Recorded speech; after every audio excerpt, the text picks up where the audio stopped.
Have you ever stopped to think that sometimes the most important clue to a crime isn't in the scene, but in the silence it leaves behind? Well, yes. Today I'm going to tell you a story that begins with a chessboard and ends with a secret capable of bringing down very powerful people. And before the game begins, tell me, are you subscribed to the channel yet? If not, subscribe now. Like and comment at the end so we can continue unraveling these enigmas together. This case isn't just about a murder. It's about a mind game that spanned decades, blending espionage, revenge, and an international network hiding in plain sight. I, Jonh Spencer, was at the center of this story, and believe me, it wasn't easy getting out of it alive. Along the way, I had to decipher codes hidden in chess moves, navigate lethal traps, and uncover truths many would prefer to keep buried. The most curious thing, it all started with a mistake, a seemingly insignificant move on the board, which was actually the key to revealing the real culprit. And I guarantee that by the end of this video you'll realize that this wasn't just a crime to solve, but a lesson in how every choice, no matter how small, can change the entire game.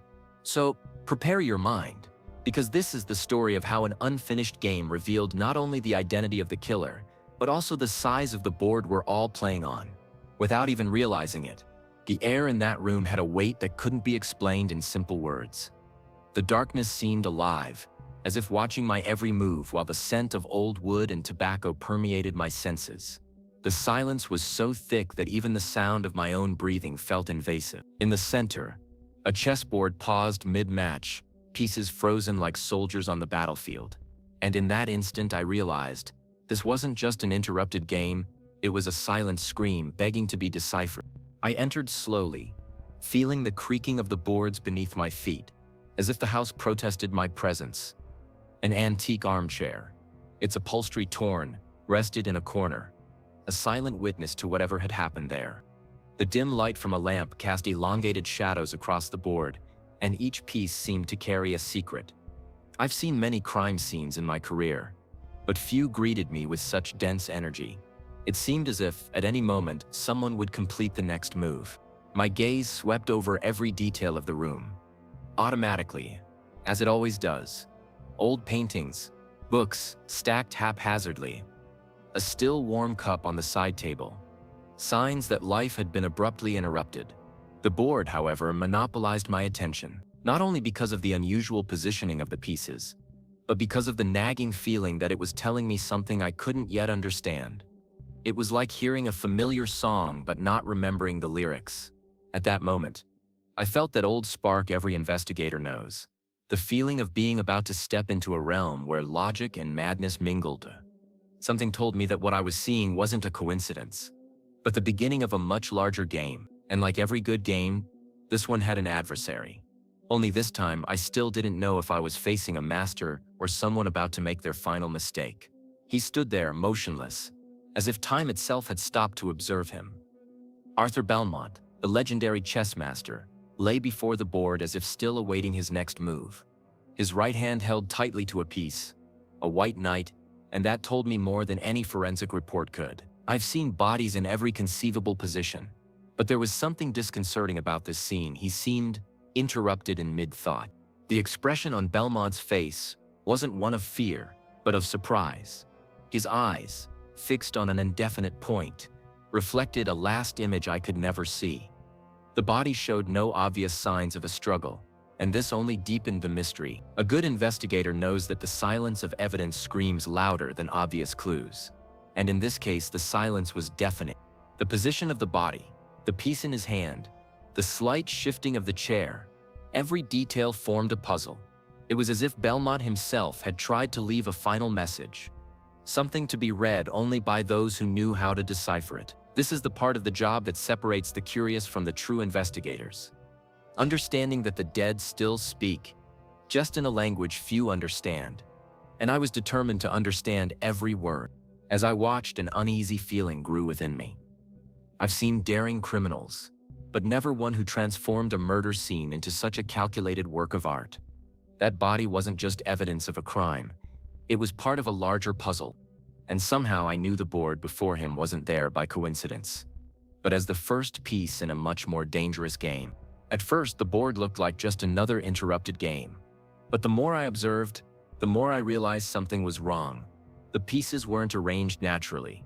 It wasn't the kind of position that emerges from a normal game. Some seemed strategically misplaced, almost as if they were acting to convey another message. It was chess, yes, but it was also a code, and codes are never there by accident. The Black Queen was isolated, far from the central action, while two white pawns blocked an advance that in the logic of the game made no sense. And then I realized that setup reminded me of something, not of a recent tournament but of a chess study I'd seen years ago, in a case involving art smuggling. In this profession, memory is a treacherous ally. It appears at the right moment, but it doesn't always deliver the complete answer. I moved closer, ignoring the discomfort caused by the heavy air in the room. A fine layer of dust accumulated on some pieces, while others appeared to have been moved recently. This indicated that the game had been altered, perhaps even staged, to create that exact position on the board. As an investigator, I've learned that when someone really wants you to see something, that's precisely where you need to look twice. It was as if the criminal wanted to challenge me, to nudge me, saying, "See if you can understand what I'm doing." And in that instant, I felt the weight of the game shift. It was no longer just about finding out who killed Arthur Belmont. It was about proving that I could follow the killer's logic to the end, without falling into the traps he had undoubtedly set. Arthur Belmont wasn't just a chess master. He was a living legend, until the day he died. In the 1980s, he dominated the world stage, facing opponents from all corners and winning in ways that defied even the most advanced chess manuals. He played not just with the pieces, but with the mind of the opponent. He was the kind of man who could predict not only the next move but also his opponent's entire behavior. But Belmont also collected enemies, as easily as he accumulated trophies. His accusations against the International Chess Federation echoed like a thunderclap: match-fixing, favoritism, and even espionage during tournaments. At the time, many thought he was exaggerated. Now, looking back, perhaps he was simply saying what no one had the courage to admit. And when someone interferes with such important interests, the price is usually high. What few knew was that during the Cold War, chess wasn't just a sport, it was a political weapon. Matches between Soviets and Westerners weren't just board games, but ideological battles. Belmont participated in several, always with the look of someone playing two games at once, the one everyone saw and the one unfolding between the lines. This past full of tension and secrets would be the perfect fuel for such a meticulously orchestrated crime. At that moment, as I stared at the body and the board, I realized that perhaps this wasn't just a murder, but something Belmont had already known would happen. As if he had foreseen that one day, his last game wouldn't be in a tournament, but in a silent room, with his life as the final stake. And somehow I felt the key to understanding all of this lay more in his past than in the present. The position on the board wouldn't leave my mind. When I finally managed to clear the mental fog and connect the pieces to my memory, I realized something disturbing. That specific configuration had appeared before. It wasn't a recent invention, but rather an echo of a historic game played in 1972 at the height of the Cold War. At the time, the tension wasn't just between the 64 squares on the board, but also in the political and military background that accompanied every move. I remembered seeing this same sequence in an old dossier I'd investigated years ago, involving a Soviet spy who mysteriously disappeared after losing to an American opponent. The defeat wasn't just sporting. They say it cost him valuable strategic information. Belmont, a promising young man at the time, was present at the tournament as an observer. It wasn't hard to imagine that decades later he might have retained this memory as a warning or a message. But why would someone recreate that exact game? And more importantly, why would they leave it incomplete, with the final move pending? This choice carried symbolic weight. In chess, leaving a game unfinished is like refusing an obvious outcome. It's interrupting the inevitable. It was as if the killer was telling me, "The decision is yours, Spencer. See if you can make the right move." This message wasn't for just any police officer, it was personal. The feeling that I wasn't just investigating a crime, but participating in an intellectual duel with the killer, began to grow. Each piece seemed like a silent emissary of something greater, and each square on the board, a clue. If this was Belmont's last game, then I had just been unwittingly promoted to his place. And the problem was that, in this game, losing was not an acceptable option. As I examined the board for the third time, something bothered me in an almost physical way. The oddly positioned black rook seemed slightly misaligned with its squares. An investigator's instinct is like a sixth sense. When something seems out of place, it's rarely a coincidence. I touched the piece and realized it was heavier than it should have been. A quick examination revealed the obvious. It was hollow. And inside, a piece of paper folded with almost surgical precision. I opened the paper carefully, as if handling a relic.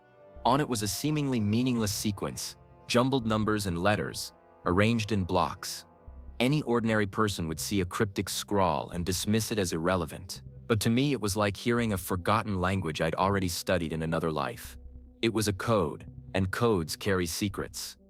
Belmont, or whoever left it, wanted it found. I couldn't help but think that the clue wasn't there by chance, nor was it improvised. It was something prepared in advance, perhaps days, weeks, or even years before the crime. The kind of message that requires patience and intelligence to decipher. In investigations, I always say that the difference between finding and understanding a clue is taking your time. And as much as every minute counts in a murder case, I knew that deciphering it was more important than chasing suspects now. As I put away the rook and the paper, I felt the strange sensation of being watched, not by the cold gaze of the dead, but by someone who was still alive, and probably very close. It was as if the real game had begun there, with that rook, and deep down I knew the next move wasn't on the board, but somewhere in the city waiting to be discovered. Back at my desk in the department, I spread out the notes, photos, and paper found inside the tower. It didn't take long to realize that the sequence of numbers and letters wasn't random. After a few failed attempts, I cross-referenced the information with a database I maintain just for special cases. The result was surprising. They were geographic coordinates, and not of just any place, but of an abandoned warehouse in the city's port area, known for stories no one wanted to confirm. This kind of coincidence is never just coincidence. I've investigated cases where a simple coordinate led to discoveries that changed entire destinies. But something about this address made me uneasy. It was as if Belmont knew that sooner or later someone would follow these clues. Maybe he wanted me to go there. Or maybe someone wanted to lure me into a game where I was already at a disadvantage. I spent the afternoon mentally revisiting old cases, trying to remember if that warehouse had ever surfaced before. And indeed, I remembered an art smuggling investigation years ago, where rumors suggested goods were passing through there without official registration. But in that case, I couldn't find any proof. Now, with Belmont's death, that location was back on my radar with a vengeance. The pieces of the puzzle were beginning to fall into place, but dangerously so. As I looked at the map, I noticed something curious. The route to the warehouse formed, on the paper, the shape of a chess knight, when plotted alongside other strategic points in the city. Coincidence? Perhaps. But in my experience, clever criminals love to play with symbols, and if that were the next move in the game, I was about to enter the board for good. Every investigation begins with questions, and the most basic of them is who had a motive. In the case of Belmont, it wasn't difficult to list names. The first was his historic rival, Victor Kraus, a man as obsessed with the game as he was with his own ego. The two faced each other dozens of times, and each match felt like a duel of honor. Kraus never accepted the fact that he lost to Belmont in a world final, and rumor had it he carried that grudge like someone carrying a trophy inside out. The second name on the list was more intimate, Daniel Lemos, a former student and protege of Belmont. He had talent, but also a dangerous tendency to take shortcuts. He was expelled from a tournament for cheating and never forgave his master for reporting the incident. People like that don't forget humiliations. They cultivate them, and when the opportunity for revenge presents itself, they usually seize it with all their might. The third suspect seemed at first glance out of place. Helena Petrova, an investigative journalist. In recent months, she had been hounding Belmont with reports promising to reveal the champion's true face. They said she had already gathered explosive material and had no intention of stopping. Interestingly, despite the pressure, Belmont never sued or tried to silence Helena. On the contrary, she seemed to view it as part of a silent game. 3 names, 3 different stories, 3 possible paths to the truth. But deep down, I knew that a good killer is like a good chess player. They always hide their true plan behind obvious moves. And if there was one thing this list of suspects told me, it was that the board was far from showing all the pieces. That night, I decided to delve deeper into the old archives. If the board position echoed a Cold War move, perhaps there was something I hadn't yet seen. It was then that I stumbled upon a forgotten record. The same sequence of moves had already been used by a mysterious player known only as the Spectre. He participated in a secret tournament in East Berlin between 1983 and 1984 and disappeared shortly after the match, along with a briefcase of confidential documents. Most disturbingly, this Spectre was rumored to be not just a gambler, but a Soviet spy in disguise. It was said he used chess to transmit coded messages to undercover agents, and the game Belmont had reproduced at the crime scene was precisely the man's last documented move. A curious detail: the day after this game, there was a wave of political arrests in Eastern Europe.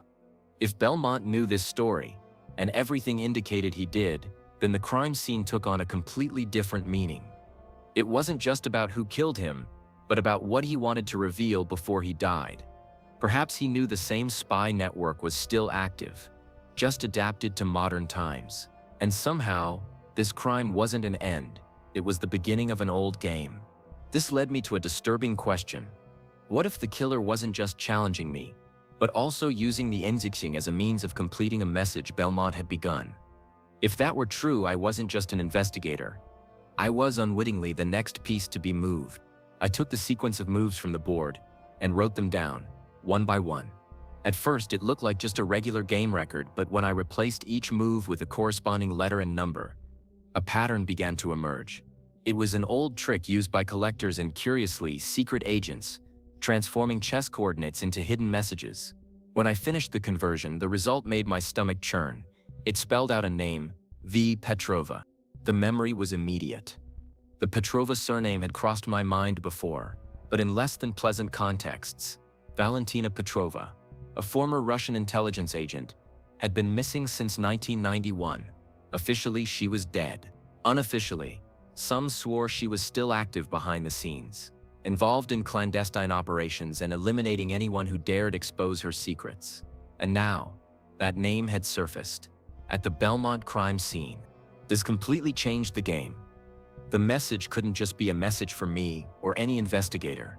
It was a call to anyone familiar with that dark past. And if Petrova's name was real, then there was a direct link between Belmont's death and the old spy network. Even more disturbing was the thought that Helena, the journalist, bore the same surname, and that couldn't be a mere coincidence.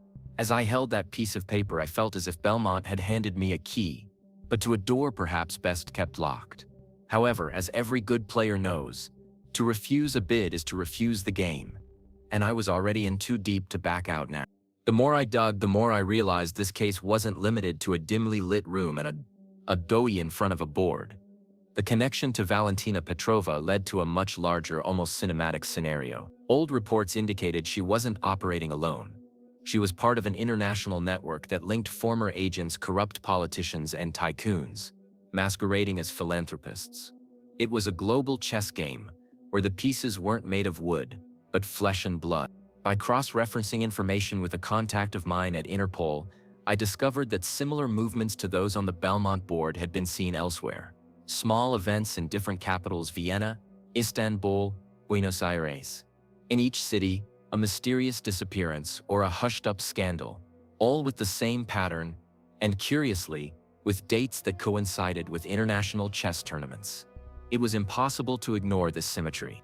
Most intriguingly, the network seemed to communicate invisibly, using symbols and codes that would go unnoticed by anyone uninitiated into this secret game.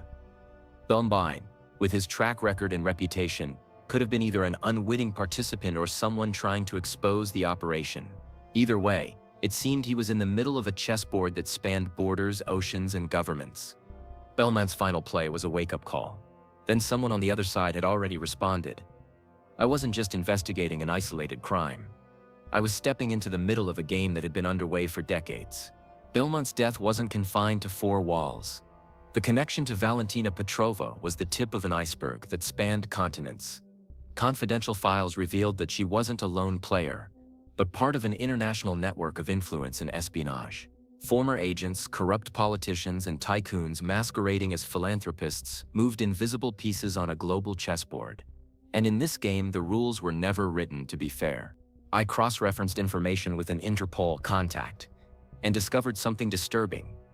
Identical positions to those on the Bellicom board had been seen before in other countries: Vienna, Istanbul, Buenos Aires, different cities, but with the same pattern. In each place, a strange disappearance, a suspicious accident, or a hushed-up scandal. What seemed like coincidence turned out to be a cold, calculated pattern, where chess was the language that connected all the dots. These events weren't public, but they weren't entirely secret either. They were like messages hidden in plain sight, but only made sense to those who knew the code. International tournaments were the perfect front. Journalists, sponsors, and spectators would never suspect that while the pieces moved on the board, other human pieces were shifting positions in real life. Belmont could have been one of those pieces, or the only one who understood the game and tried to expose the truth. Most unsettling was the feeling that this game had already been underway long before I entered it. Belmont might have left the final move as a wake-up call, but if someone on the other side responded, then I was no longer just the investigator. I was the new participant in a dispute that spanned decades, borders, and morality. And in this game, there was no possible draw. From the beginning, I knew this case wasn't just about finding a culprit. It was also about resisting the pressure of an invisible adversary who seemed to know my moves before I even made them. Belmont had received anonymous letters, all containing chess riddles that demanded precise answers. These weren't simple intellectual challenges. They were veiled invitations to enter a game where each solution brought the player closer to real danger. This kind of provocation wasn't for everyone. The letters didn't come with explicit threats, but with subtle messages, calculated to corrode the minds of those who read them. In investigations, I've dealt with criminals who preferred direct violence. But this one played patiently, exploiting the most fragile side of human beings, the need to prove oneself capable. With each riddle solved, Belmont probably felt he was winning, when in fact he was being led to checkmate from the start. I remembered an old case, when a forger had sent me deliberate clues just to gauge how far I would go. He didn't want to run from me. He wanted me to chase him. The Belmont killer seemed to operate with the same logic. He didn't hide, but created a calculated trail, testing my perception. It was as if he were saying, if you can't keep up with me, you don't even deserve to find me. And deep down, this sharpened my resolve. I realized that more than deciphering codes, I needed to protect my own mind. An investigator who gets too caught up in the criminal's game runs the risk of starting to think like him, and that was the danger. To defeat him, I might have to adopt the same strategic coolness he used, but without crossing the line that separates hunter from prey. Because in this kind of duel, whoever loses their head loses everything. As the forensic team gathered the last traces of the scene, one detail caught my attention. The inside pocket of Belmont jacket was slightly bulging. Carefully, I removed what was inside. A polished golden pawn of unusual weight. It wasn't a common tournament piece. I recognized the design immediately. It was part of a custom-made set for a secret tournament held in Berlin in the 1980s, where guests were hand-selected not just for skill but for influence. Holding that pawn was like touching a piece of forbidden history. At the time, rumors swirled that the tournament was merely a front for meetings between intelligence agents from different countries. Chess was the official entertainment, but the real games took place behind the scenes, in discreet conversations and exchanges of strategic information. If Belmont had that piece, it meant he'd been there, and that alone expanded the list of potential enemies. The gold wasn't just an aesthetic whim. It bore micro-engravings nearly invisible to the naked eye. Using a magnifying glass, I identified symbols that didn't belong in the world of chess. Codes, dates, and acronyms that seemed to coordinate something larger. Maybe meetings, maybe operations, maybe deaths. The fact is that pawn was much more than a personal trophy. It was an artifact that could open doors to secrets some people would kill to protect. As I placed it back in the sealed envelope, I felt the true weight of this discovery. It wasn't just gold, it was information, and information in the game of espionage is worth more than any other metal. The feeling was clear. Belmont knew this pawn would fall into someone's hands after his death, and apparently he wanted those hands to be mine. The coordinates I'd found earlier led me inevitably to the abandoned warehouse. The building loomed like a shadow of the past, with peeling walls and broken windows that let the wind whistle like a lament. As I pushed open the rusty door, it creaked loudly, announcing my presence. There was no turning back. I knew someone was waiting for me, and deep down, part of me longed for that encounter. Inside, in the middle of a vast empty space, I found Victor Kraus. He was different. Thinner, older, but with the same sharp gaze.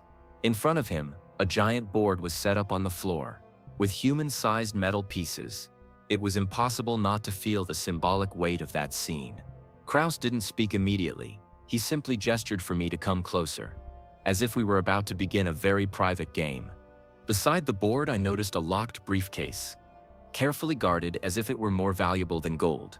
Kraus finally broke the silence. Belmont wasn't just my rival, Spencer. He was about to expose something that couldn't be revealed. The words came out with the calm of someone confident they were in control. I knew that in encounters like these, every sentence was measured, every pause calculated to provoke a reaction. The tension was almost palpable. With each step I took toward the board, I felt like I was moving not just on the ground, but within a much larger plane. And as I observed the oddly arranged pieces, I understood that this wouldn't be a simple dialogue. It would be a decisive play, where any wrong move could seal my fate. As I approached the giant board, I realized it wasn't just an art installation or a Kraus eccentricity. The metal pieces were hollow, with internal mechanisms visible through small gaps. Some were connected by barely visible wires, leading to a central structure beneath the floor. It was a device, and my experience told me it wasn't for entertainment. This was a trap, and not just any trap. It was designed to kill. Kraus, without losing his composure, revealed that the entire board was connected to a system of weight and movement-sensitive triggers.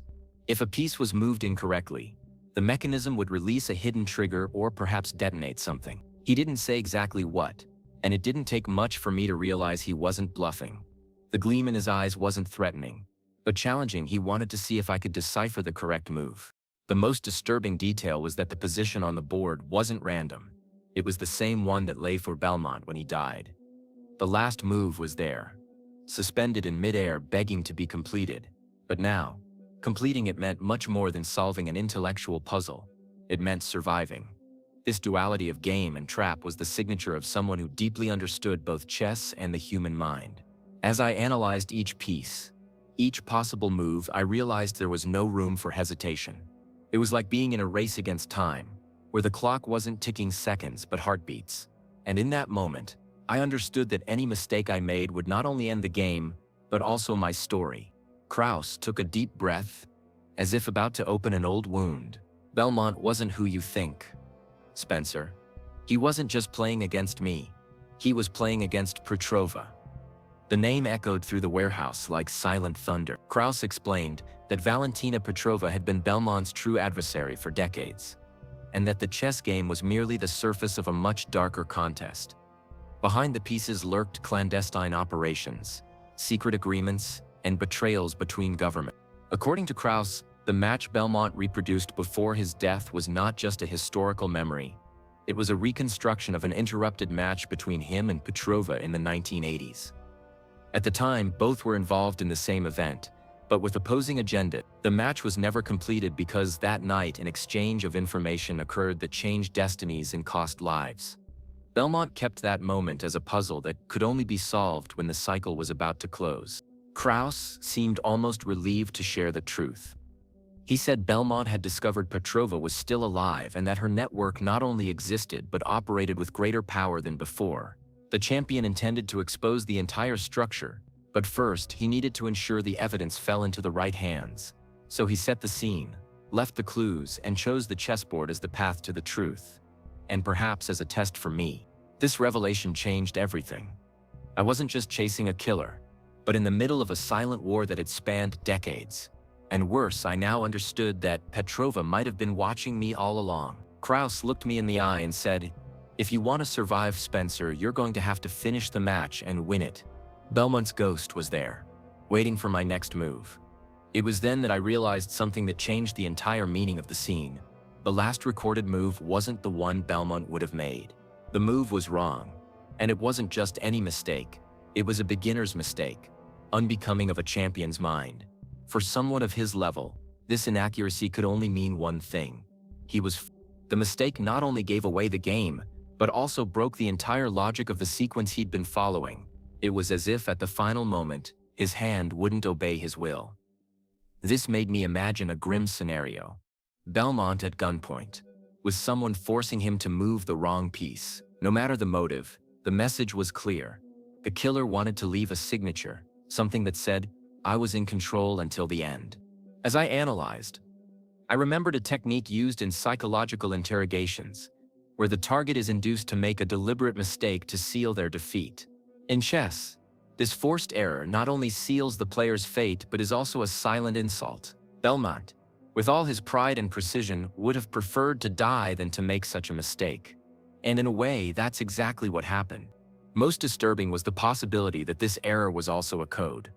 Perhaps the incorrect move was pointing to something off the board, a hidden clue that would only make sense later. But for now, I had to deal with the fact that the killer hadn't just killed a man, he'd also killed the essence of a master. The list of suspects seemed like a maze, but every clue I uncovered, every move on the board, pushed me in the same direction. And that's when it all clicked. Helena Petrova.